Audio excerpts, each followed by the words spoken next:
Installing a rear air baffle.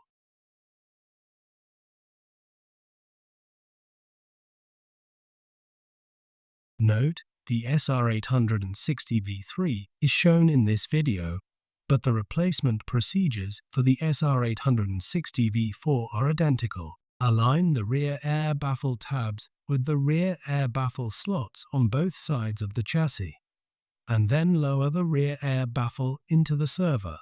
Note, close the retaining clips at each end of the memory module connector before installing the rear air baffle for proper cooling.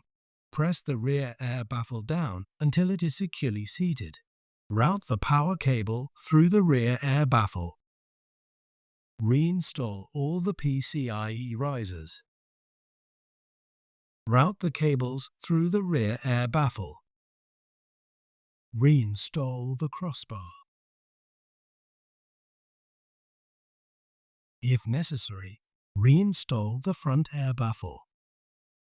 Reinstall the rear top cover.